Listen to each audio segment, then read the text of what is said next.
Hey everyone, ready for another deep dive? Today we're looking at Jefferies Financial Group, or JEF for short. And whether it's a buy or not, you're probably doing your research, and let me tell you, the signals are mixed with JEF. Yeah, they've got a lot of buzz around them, lots of potential, but some things to watch out for, too. It's like, from the outside, Jefferies looks great, right? Really? Zacks Momentum Score B, they've got a buy rating. Yeah, that's not nothing. No, Oh, definitely not. It means analysts have looked closely at them, and overall, they like what they see. exactly. And it's not just theory, right? Their stock price is actually going up. And even better, those analysts are revising their earnings estimates UP. Like they're saying, hey, this company's doing better than we even thought. And that upward revision, that's huge GE. Definitely. It means Jefferies isn't just meeting goals, they're blowing past them. You often see this when a companies are run well, efficient, and likely to keep growing. Which, for an investor like you, means potential gains if that growth continues. But hold on, there's more to the story. Jefferies doesn't just have one way of making money. Oh, right. They're in investment banking, capital markets, and asset management. And that's a big plus for them, that diversification. If one part of the market takes a hit, they've got others to balance it out. Makes JEF potentially a safer bet than companies relying on just one thing. Think of it like a three-legged stool versus one with just one leg, way more stable. I like that. Good analogy. So far, so good, right? We've got momentum, growth potential, a diversified business model. Looking good. But before you jump all in, let's turn this coin over. Like any investment, there are downsides to consider. For sure, and one of the first things is valuation. Even though Jefferies is doing well, their current price is pretty close to what's considered fair value for the stock, around $47.92. Unless their earnings suddenly go way up, there might not be much more room for the price to climb. That's a good point. And then there's that PE ratio, or price to earnings. Right. How much you're paying for every dollar of the company's earnings. Now, Jefferies has a higher PE ratio than average for their sector. Yeah, so compared to similar companies, they're a bit pricey. Exactly. And that's the question. Are they really doing so much better than the competition that it's worth that extra cost? Or are investors getting a bit too excited? We also can't forget that the financial services sector, it's inherently volatile. Oh, absolutely. Companies like Jefferies, they're tied to big economic factors. Yeah. Interest rates, how well the whole economy's doing, all stuff that's always changing. Yeah, by their very nature, financial stocks, they tend to swing more when things are uncertain. Imagine a boat in rough seas. Even a good, strong boat's going to get tossed around. And those waves, for Jefferies, that's big price changes, up and D. Potential for gains, but also for some wild rides along the way. From your perspective, what's the biggest potential risk for Jeff?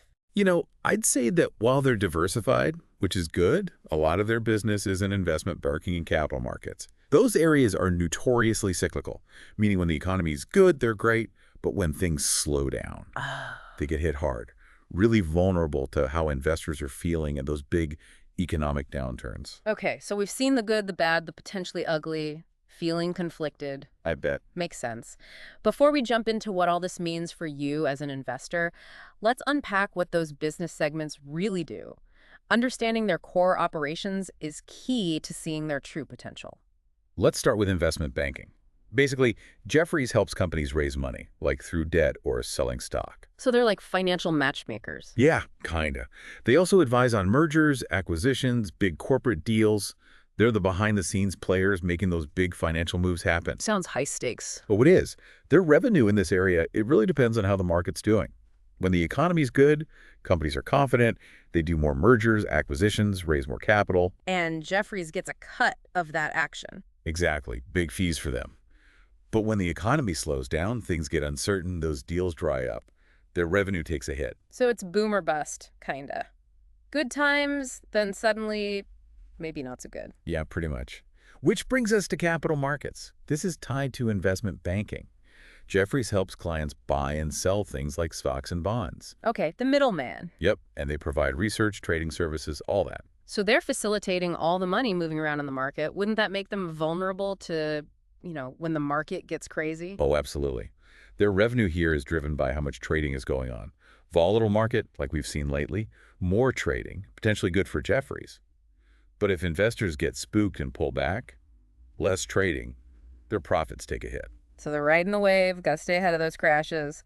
Okay, we've got investment banking, capital markets, both pretty sensitive to the market's mood. What about asset management? Any stability there? Asset management is a bit different. Jefferies manages investments for clients, individuals, institutions, big pension funds, all sorts, different investment products, strategies, aiming to grow their clients' money over the long term. So not directly buying and selling, but making decisions for other people's money. Does that make it less affected by the market going up and down?